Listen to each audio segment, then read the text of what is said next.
Muy buenas noches, amigos televidentes, bienvenidos a un nuevo episodio de Focos y de su segmento Zoom. Responsabilidad social y sostenibilidad, el compromiso de la nueva generación de empresarios es el tema que nos ocupa esta noche con Tomás Regalado Papini como invitado, presidente de la Fundación del Azúcar, Fundazúcar, y de la Fundación Empresarial para la Acción Social, Fundemás. Si comenzamos a contar desde el siglo XX, Tomás Regalado Papini es el cuarto Tomás Regalado de la familia, comenzando con el general Tomás Regalado Romero, presidente de la República de 1898 a 1903, continuando con Tomás Regalado González, agricultor, industrial, banquero y primer presidente fundador de CEPA, y con Tomás Regalado Dueñas, empresario agroindustrial, padre de Tomás Regalado Papini, a quien le damos la más cordial bienvenida. Hola, Tomás. Hola, Alberto. Me da gusto que estés acá en este programa, en la víspera del conflicto armado, cuando tenías 7 años. Te fuiste del país y regresaste prácticamente 20 años después, en 1996. Estudiaste Relaciones Internacionales en la Universidad de Georgetown, en Washington. Luego trabajaste en la misión de El Salvador en Naciones Unidas, pero hay una particularidad de tu vida que siempre me llamó la atención, es que estudiaste cocina en Nueva York, trabajaste, te hiciste chef, y al regresar a El Salvador pusiste un restaurante que yo iba con frecuencia con mi esposa, a Lo Nuestro, donde cocinabas, pero donde los comensales casi nunca te veían. Cuéntanos de esta experiencia. ¿De la experiencia de cocina? Bueno, yo estudié cocina en Nueva York y me quedé trabajando en restaurantes allá. Y cuando regresé al país, yo pasé 19 años viviendo en Estados Unidos, pero siempre tuve la intención y el deseo de regresar.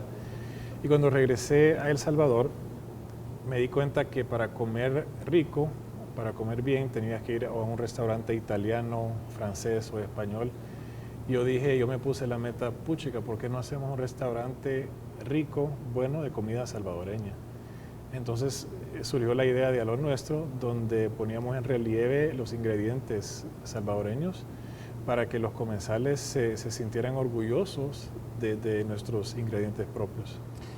Se le caracterizaba como una cocina fusión salvadoreña.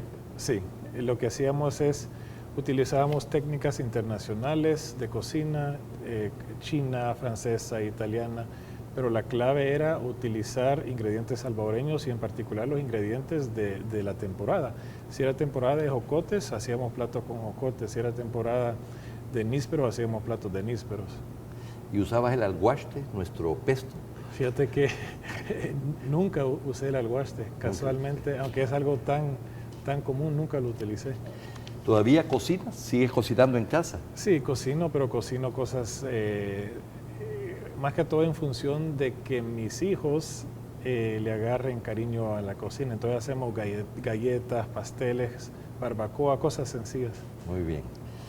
Regresaste con muchos ideales a El Salvador, con el propósito de tener un impacto en la realidad social y en el futuro del país, y asumiste la presidencia de la Fundación del Azúcar, Fundazúcar, el brazo del sector azucarero en temas de responsabilidad social y sostenibilidad. ¿Por qué?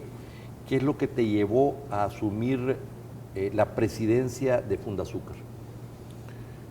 Me pidieron asumir la presidencia porque había trabajado en temas de responsabilidad social y sostenibilidad del sector azucarero en la empresa Compañía Azucarera Salvadoreña. Entonces vieron potencial de hacer cosas similares y fortalecer en el sector azucarero la forma en que se hacía el negocio, en la forma en que se hace el negocio de una forma más sostenible.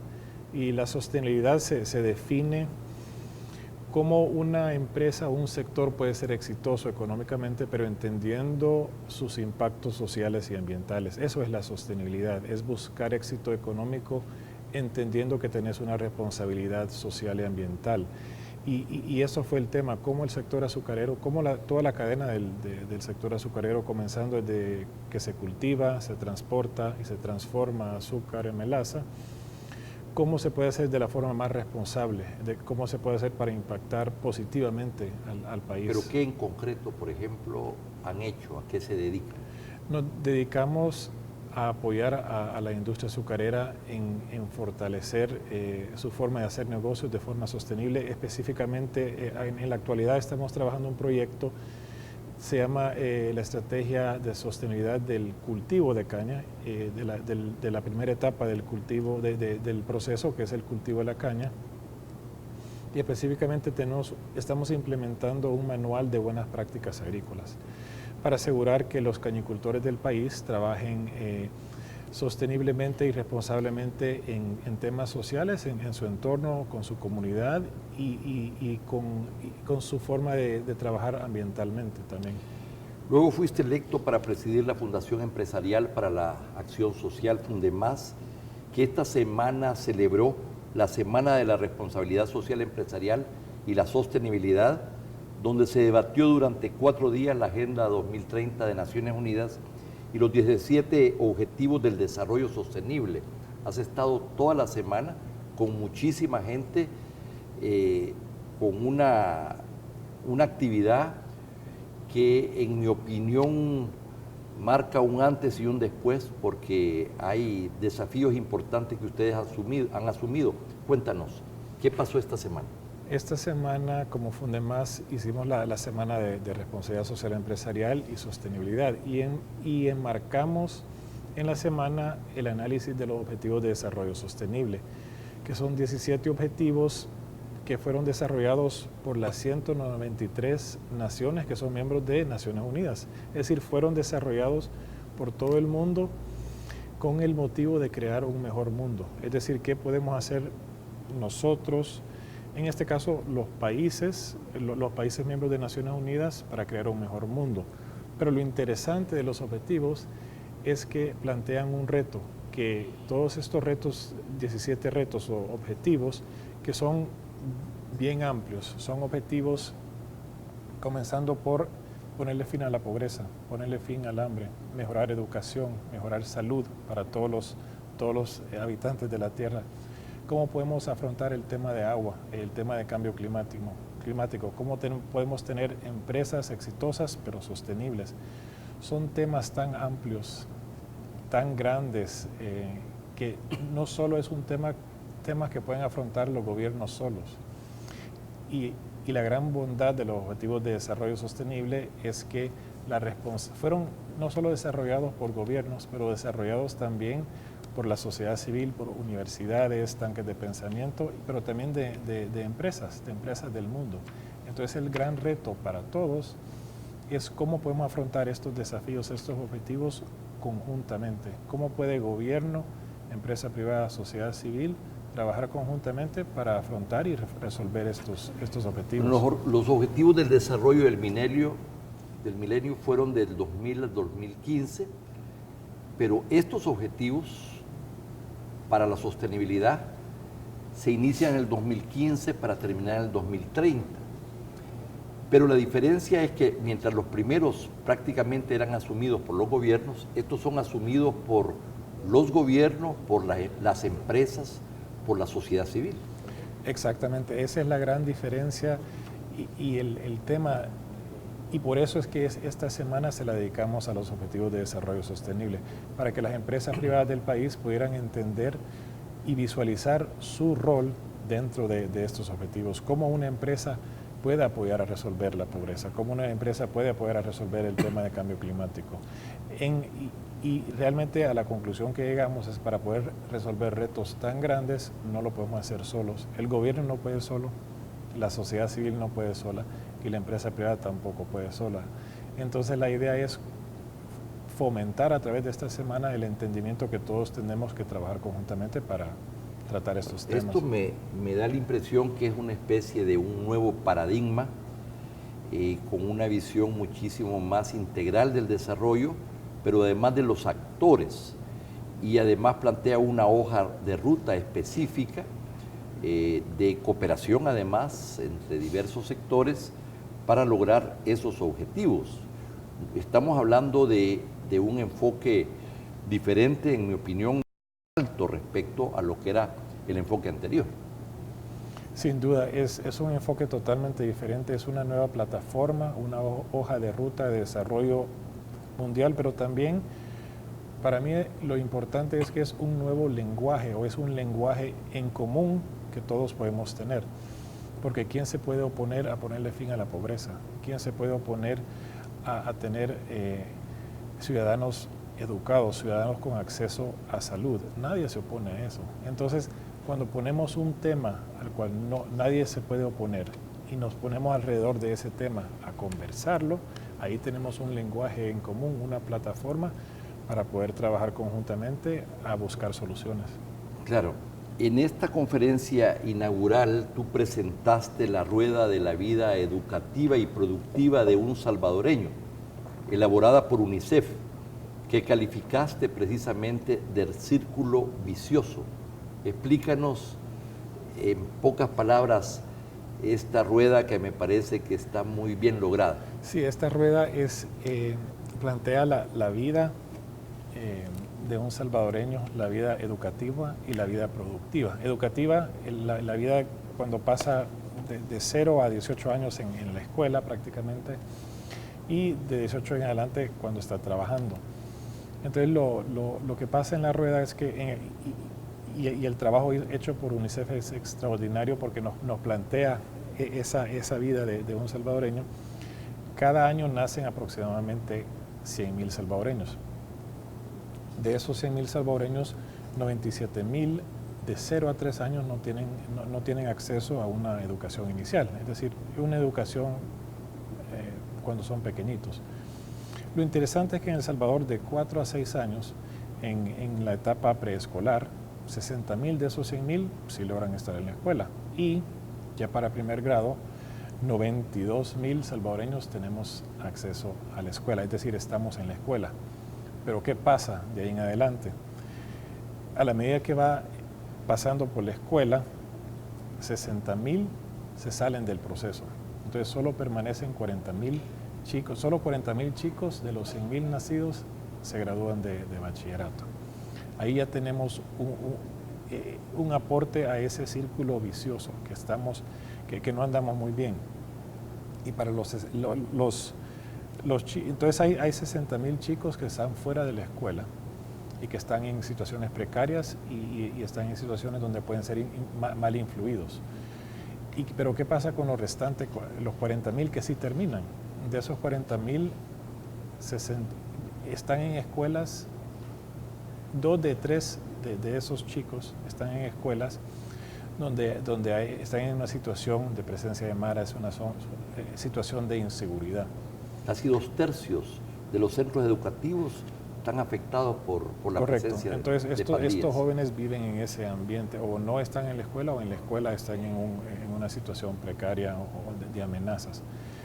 Y luego cuando se gradúan, y este es un dato importante, el cual cierra el círculo vicioso, es que entre 16 y 20,000 de esos niños que nacieron ya cuando están en edad de trabajo tienen un trabajo decente. Entonces la pregunta es, ¿qué pasa con esos 80,000 salvadoreños que no tienen un trabajo decente? Y por eso es un círculo vicioso, porque no... Y es vicioso porque no logramos salir de ese círculo. Entonces el reto es qué deberíamos de hacer como sociedad para salir de ese círculo, pero también convertirlo en un círculo virtuoso. Bueno, tú afirmaste precisamente en la conferencia inaugural una serie de preguntas que a mí me parecieron muy relevantes, como asumiendo las responsabilidades compartidas en esta sociedad por este círculo vicioso. Te preguntaste cómo nos vemos como empresa privada ante esta situación. ¿Podemos crecer y desarrollarnos económicamente ante este escenario? ¿Qué podemos hacer para impactar positivamente y fortalecer datos como estos? ¿Cómo podemos innovar Lo que les he descrito es lo que llamamos un círculo vicioso. Un círculo vicioso en el cual hemos subsistido durante décadas y un círculo en el cual estaremos metidos en el futuro cercano si no tomamos acción.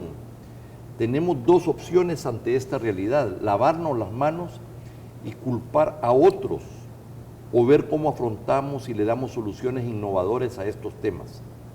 Estás planteando que hay que finalmente romper con este círculo vicioso. Y la gran pregunta precisamente es ¿cómo? ¿Cómo? Sí.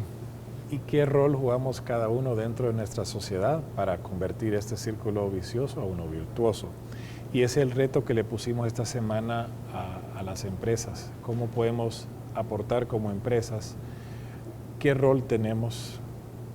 ¿Cómo nos vemos? Lo irónico es que, y esto es algo que fue dicho hace varios años es el lema de Naciones Unidas del tema de sostenibilidad, es que no pueden existir empresas exitosas en sociedades fracasadas. Entonces, el círculo vicioso es un símbolo de que estamos viviendo en una sociedad fracasada. Cuando tú observas la historia de nuestro país, tú observas que ha habido una especie de evolución permanente que cae precisamente en estas sociedades fracasadas, en esta situación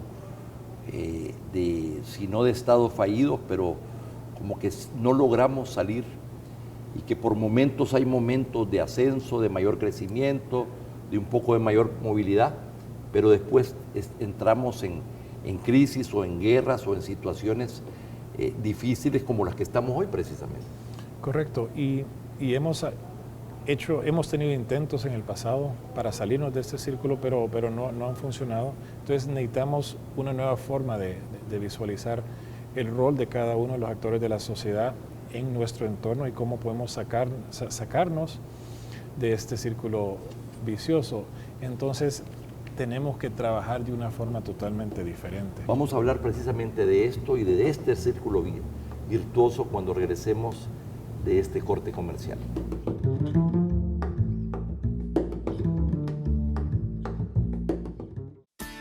¿Qué hacen realmente las AFP por ti? Las AFP son empresas sólidas, profesionales y con accionistas de prestigio internacional, estrictamente reguladas y supervisadas. Las AFP, administrando los ahorros de forma transparente, han generado más de 2.300 millones de dólares en rentabilidad para las cuentas individuales de los trabajadores.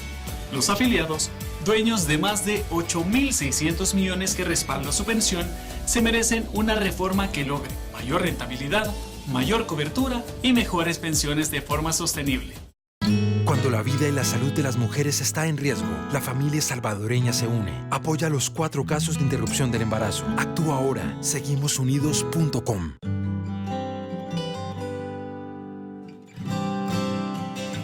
En los buenos y los malos momentos, la familia salvadoreña se une.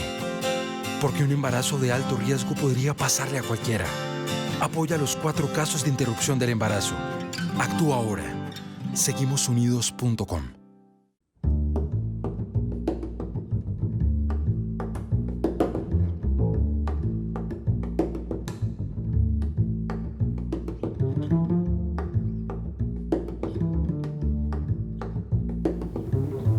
Responsabilidad social y sostenibilidad, el compromiso de la nueva generación de empresarios, es el tema que nos ocupa esta noche con Tomás Regalado Papini, presidente de Fundazúcar, presidente de Fundemás, que esta semana tuvo una actividad muy importante precisamente sobre este tema. Tomás, tú y la Fundación proponen un círculo virtuoso para enfrentar este círculo vicioso que nos ha acompañado a través de nuestra historia. Y ahora nuevamente estamos en una crisis social, una crisis económica, una crisis de deuda, en fin, para un país además con altísimos niveles de vulnerabilidad, un sentimiento de, si no de derrota, pero de pesimismo ante el futuro.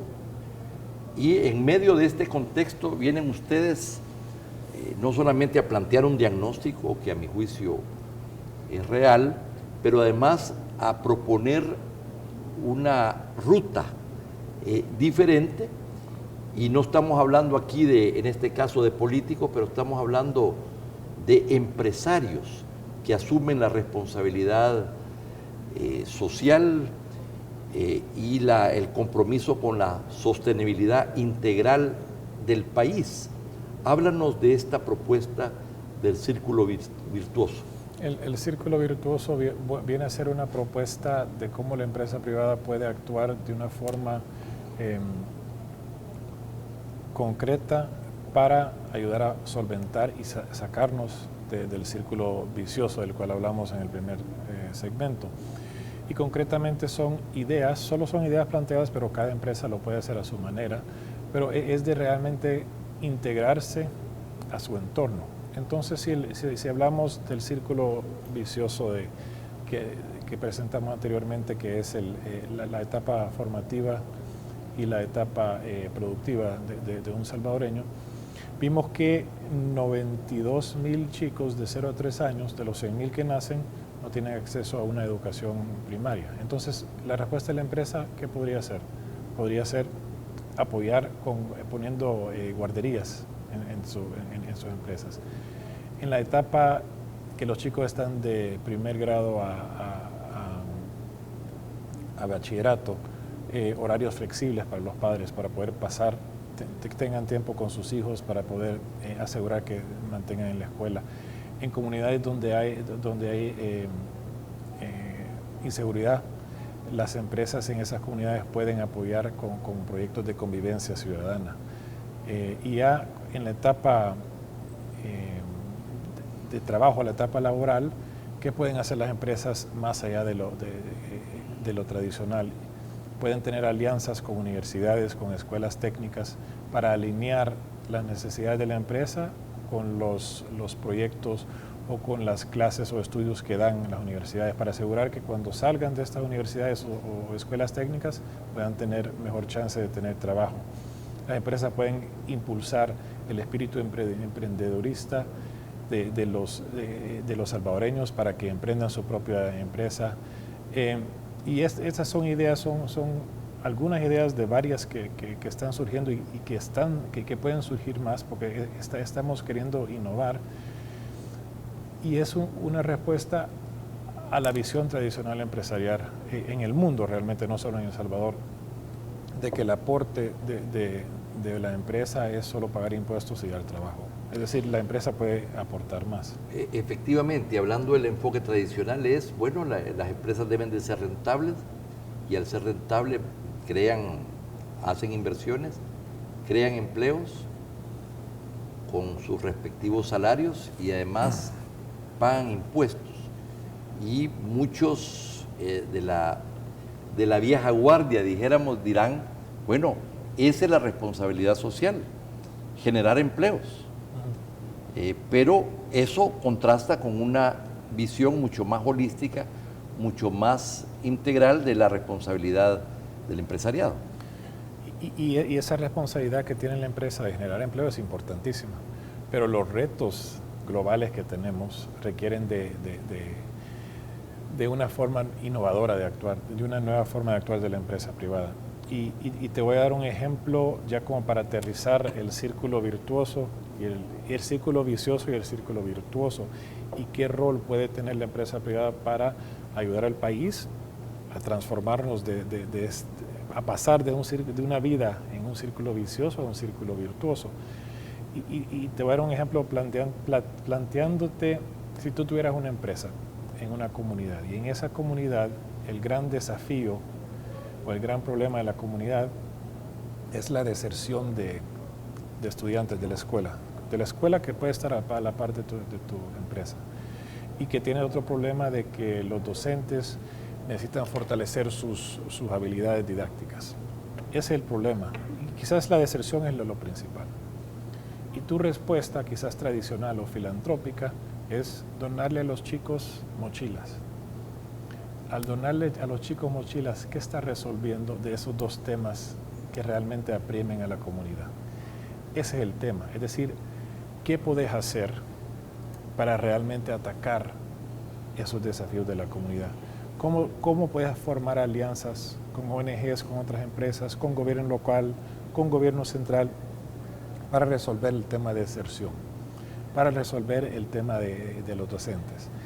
¿Y por qué eso es importante? Es importante porque tú ya estás participando como un miembro de la comunidad, afrontando conjuntamente con la comunidad un tema de importancia para la comunidad, pero también estás creando un ambiente positivo para tu empresa. Es decir, empresas cuando se están en una situación que están en una comunidad donde hay inseguridad, ¿qué es lo que hacen? Suben los muros, ponen Razor y contratan a seguridad. Pero ¿cómo sería el país diferente si la empresa dice no a subir los muros, sino que voy a botar los muros y voy a ver cómo yo junto con la comunidad trabajamos a resolver estos temas de inseguridad o educación? Bueno, aunque esto es válido para todas las empresas, grandes, medianas, pequeñas, Totalmente. pero no hay duda que para poder hacer este trabajo aún mejor se necesitan recursos. Y en ese sentido, tal vez no es lo mismo lo que puede aportar una empresa grande, muy bien establecida, con grandes recursos y posibilidades, que una empresa más pequeña. Pero no estoy planteando un tema de recursos, de invertir dinero, es más que todo, es un cambio de cultura, es un cambio de pensar. Y muchas veces los recursos se encuentran a través de alianzas con el gobierno, a través de alianzas con agencias internacionales. Y es también ver las fortalezas de todos los actores de la sociedad, las fortalezas del gobierno, de tener un alcance nacional, las fortalezas de la empresa, que es ágil, las fortalezas de ONGs que conocen las comunidades, las fortalezas de asistencia internacional o agencias internacionales que tienen acceso a fondos, pero también tienen acceso a mejores prácticas internacionales. Entonces, al apalancar la fortaleza de todos los actores, ya podés intervenir, ya podés trabajar de una forma que realmente puede resolver. Eso es fortalecer el tejido social, la cooperación entre los miembros, en lugar precisamente de que cada quien está resolviendo problemas que afectan a todos, pero de una perspectiva mucho más individual, ¿verdad? En mi columna de esta semana en la prensa gráfica, que le dediqué precisamente a este tema, responsabilidad social empresarial y visión política para los nuevos tiempos, decía que un cuarto de siglo después de los acuerdos de paz, en medio de una nueva crisis histórica, una nueva generación de empresarios pareciera asumir grandes desafíos y compromisos para los nuevos tiempos. La pregunta, Tomás, ¿es esto cierto? ¿Tú ves a más empresarios de tu generación y a los que te siguen asumiendo estos desafíos y compromisos? ¿Se acercaron más empresarios de edades diversas, de tamaños de empresas diversas a esta semana de la responsabilidad social y la sostenibilidad? ¿Estás notando tú un cambio en ese sentido? Sí, definitivamente hay un cambio, y el cambio viene desde hace décadas. Es decir, hay predecesores en el país de estas nuevas generaciones de empresarios que realmente formaron este concepto, y ahora está agarrando mucha más tracción. Y agarra tracción porque esto es una evolución, es un cambio inevitable. Es decir, es una progresión lógica de la evolución de la empresa privada. Hacia eso está evolucionando la empresa privada, hacia eso está evolucionando el mundo. Entonces, si no evolucionamos como empresa privada, esas empresas se van a quedar atrás y van a dejar de existir.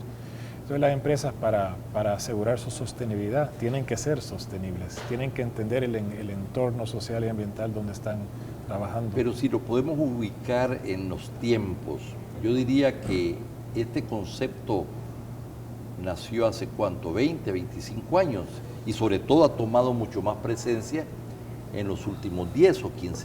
Sí, se puede decir que nació, hace mucho más tiempo. Hay indicios de la responsabilidad social hace un siglo o más. Pero me refiero en términos más generalizados como una nueva cultura. Como una nueva cultura, sí, 20 años.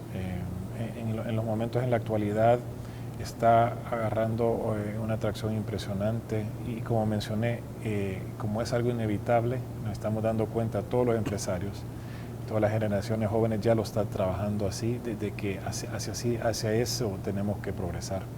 Y en las escuelas de negocios se está además enseñando estos temas, se está hablando de esto. Sí, definitivamente. Bueno, en esta misma columna yo afirmé que estas estrategias empresariales vinculadas a los objetivos de desarrollo sostenible y sus soluciones innovadoras solo podrán ser ejecutadas si se logra implantar un gran proyecto político incluyente de mediano y largo plazo que cree la confianza, la certidumbre, la predictibilidad necesarias para sacar al país de la fractura, del conflicto, de la inviabilidad y del atraso permanentes. O sea, mientras se están dando estas iniciativas que son muy importantes, tenemos un sistema político atrasado con dos partidos conservadores que no son abiertos, donde los temas de las visiones de desarrollo más actualizadas no están tan presentes y donde están metidos en una confrontación, en una polarización que tienen al país sometido, dijéramos, a una situación como la que estamos viendo ya desde hace años. Entonces, ¿cómo ves tú la relación entre este esfuerzo de responsabilidad social, empresarial y sostenibilidad frente al sistema político que tenemos?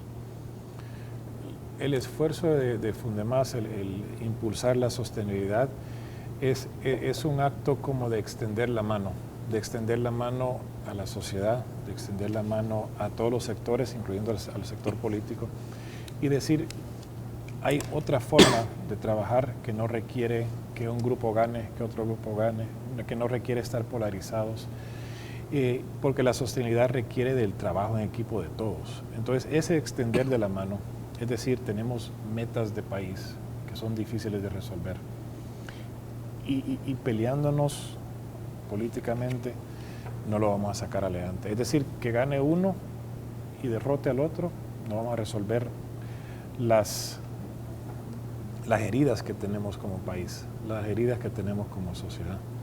Y nosotros, nuestra generación, hemos heredado esas heridas y realmente con los acuerdos de paz yo siento que se lograron cerrar algunas de esas heridas, pero nosotros hemos heredado, nuestra generación y generaciones más jóvenes hemos heredado esas heridas y nos toca realmente resolverlas. Entonces este esfuerzo es un esfuerzo de buscar, de sanar heridas que tenemos en el país.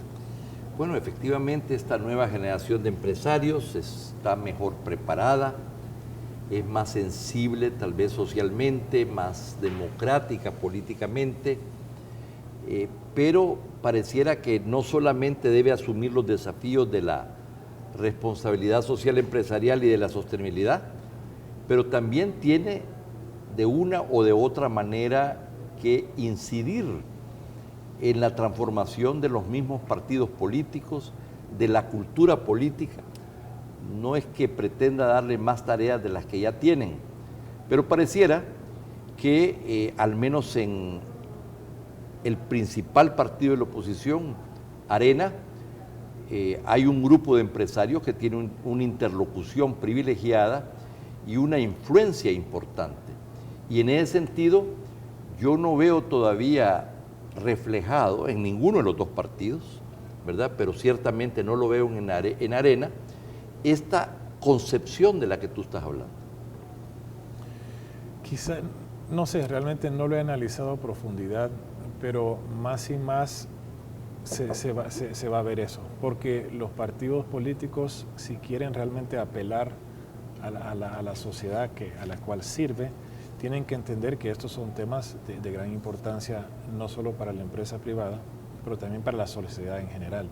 Entonces, si los partidos políticos quieren seguir siendo pertinentes, quieren seguir teniendo el apoyo que tienen de la sociedad, tienen que entender las tendencias, y la tendencia de sostenibilidad, la tendencia de transparencia, la tendencia de trabajar juntos, son temas que necesitamos para afrontar los desafíos tan grandes que tenemos en nuestro país y en el mundo. Esta es una visión de país, es una visión de nación, pero además es una visión de mediano y largo plazo, ¿verdad? Y de hacer viable y sostenible un país que todavía no lo es. Y el problema que tenemos es precisamente un sistema político muy atrasado, donde el eslabón más débil del sistema son precisamente los partidos políticos. Es lo más atrasado, es la vanguardia del atraso. Y un sistema es tan fuerte como lo es su eslabón más débil, ¿verdad? Esa es parte del problema. Exacto, lo interesante, dado que viví tantos años en Estados Unidos, lo interesante de El Salvador, al comparar cómo nosotros como ciudadanos actuamos políticamente. En Estados Unidos, cuando hay elecciones, pues todo el mundo se pone partidario y todo lo demás, pero cuando no hay elecciones, todo el mundo se lleva bien y la vida sigue. Pero aquí en El Salvador casi es una pelea continua, una ruptura. Pero pelea continua entre ciudadanos. Es decir, somos súper politizados como ciudadanos y no tenemos esa habilidad de decir, ok, olvidémonos de nuestras diferencias políticas, pero hay que forjar un camino conjunto, veamos cómo trabajemos conjuntamente. Así es. Una última pregunta, de todos los platos de A lo Nuestro, ¿cuáles eran tus preferidos?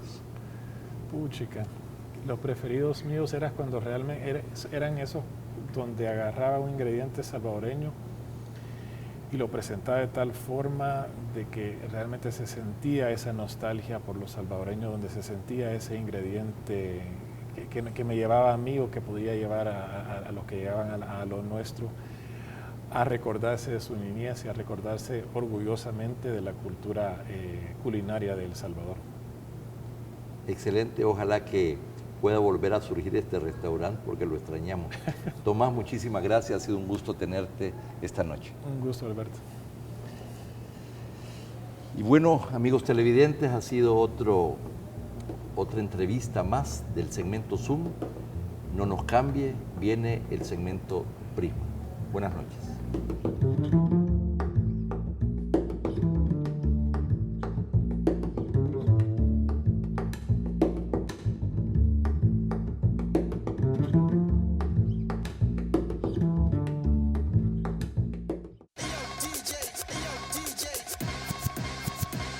Tener estilo no es seguir tendencias. Lo que está de moda es no seguir las reglas. Se ve chivo.